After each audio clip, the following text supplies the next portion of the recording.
बढ़ाया दिबे नेकलेस अपছন্দ হয়েছে বলে আমি ফেরত দিইনি আমি থিয়েটারে কাজ করে বেতন পাই বেতনের উপর উপরি দিলে তার নাম হয় ঘুষ বকশিশ যদি নিতেই হয় আপনি প্রতাপ চৌধুরীকে দেবেন ও সালা প্রতাপ চৌধুরী का नाम हमारा पास मत बोलो तुम्हें नोडिगुल साम्राज्य में आछे नेशनल थिएटर का अट्रैक्टिव स्टार आछे और तुम्हारा तलब वही 25 रुपया তা হোক রাইজি আমি এতেই খুশি क्यों तुम हमको बन जाओ हमें तुम्हारे बाड़ी गाड़ी भी दिबे মাসোহারা দিবে চাই না আমি বাড়ি গাড়ি আপনার এই 1000 টাকা চেয়ে 25 টাকার দাম আমার কাছে অনেক বেশি আপনি চলে যান দাজি দয়া করে আপনি চলে যান नेकलेस भी ना लेबे না না না एक बात सुनो विनोद बीबी তোমাকে দিতে भी হবে আমি তো और নিতে भी হবে কার লাগবে এটা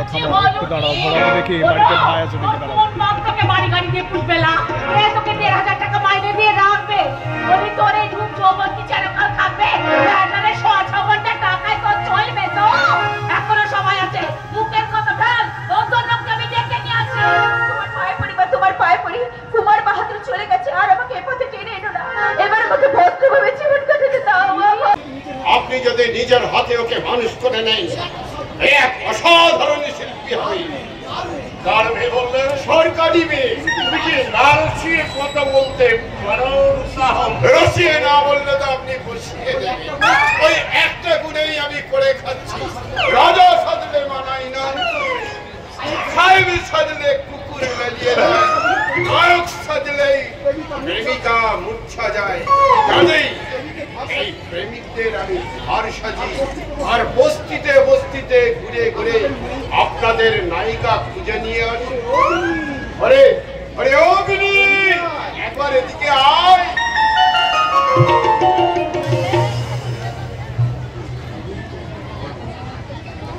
গুরুর চোখ যে ছড়াওয়ারা হয়ে গেল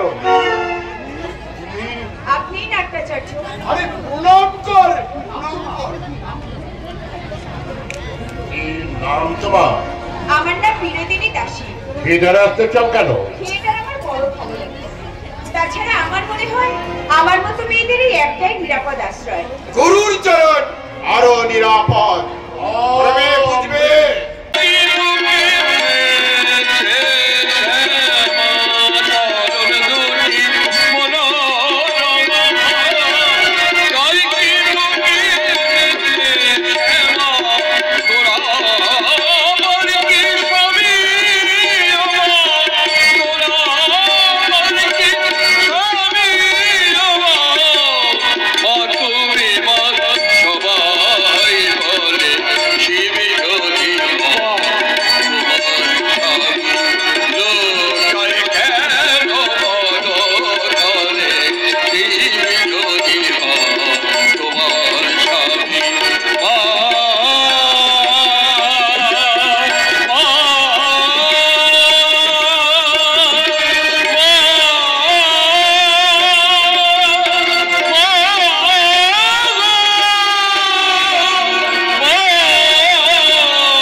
আগামীকাল সোমবার কাল সকালে আমি চাকরি থেকে ইস্তফা দেব এমন ভালো চাকরিটা মুখের কথাই ছেড়ে দেবে দাদা সাহেব কোম্পানির চাকরি এখন না হয় 150 টাকা পাচ্ছ 2 বছর পরে হয়তো 500 টাকা মাইনেতে ফার্মের বড়বাবু হয়ে যাবে তা হয়তো বোতল কিন্তু মন প্রাণ দিয়ে যদি আমি 10 বছর থিয়েটারে কাজ করি তাহলে থিয়েটারে অনেক উন্নতি হবে থিয়েটারের উন্নতি হলে তোমার কি লাভ দেশের লাভই আমার লাভ তুমি কি জানো না যে দেশ যত সভ্য হয় তার স্টেজ তত উন্নত কিন্তু তোমার সংসার চলবে কি করে?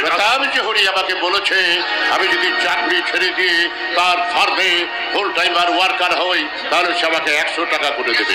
ওই 100 টাকার লোভে তুমি 150 টাকার মাইনে চাকরি ছেড়ে দিতে চাও? মাত্র 50 টাকার লোকসান হবে, কিন্তু আর একদিক দিয়ে অনেক বেশি লাভ হবে। এ লাভ শুধু আমার নয়, এ লাভ দেশেরও হবে। 50 বছর ওই বার্গার কোম্পানি বুককিপার হয়ে কাজ করলেও গিরিশ ঘোষকে কেউ চিনবে না, চিনবে ওই থিয়েটার আর অভিনয়ের ভেতর দিয়ে। ডেকে এনে আপনার কথা শুনিয়ে দিই। এত বড় সমস্যার এমন সহজ সমাধান কেউ বোধহয় কখনো করেনি। যাত্রা থিয়েটার লোকশিক্ষার বড় বাহন রে। 100 বক্তিমে শুনে জানা হবে, একবারে একটা দেখলে তাই মনের মধ্যে গেঁথে যাবে। তা ভালো বই হলে আমাকে একদিন নিয়ে যাবি? কি বাজে কথা বল! বেশ লোক তো আপনি, পায়ে ধুলোও নিলেন আবার আশীর্বাদও করলেন। অভিনেতার দুটি মুখ বৌদি, এক মুখে মদ খাই আর অন্য মুখে হরিনাম করি। ঠাকুর এসেছেন, দয়াল ঠাকুর।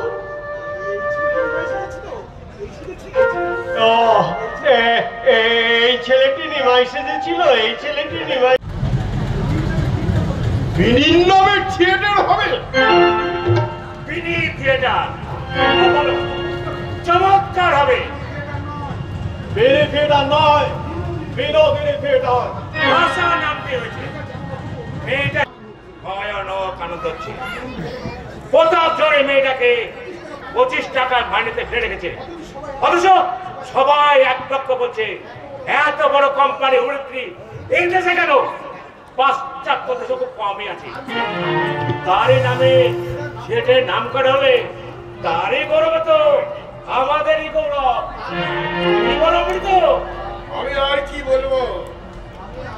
আমি আর গুরুদেব যুগলিয়ার বিনীর বাড়িতে যাই খাইতে বিয়ার ফুরাই কোনো বিয়ার আনায় 3 শত্রুবোধ তবু জাগে না জিয়া। অপূর্ব অপূর্ব। তুমি শুধু রসরাজ নয়, রসময় কবিও। আসল কথা হোক।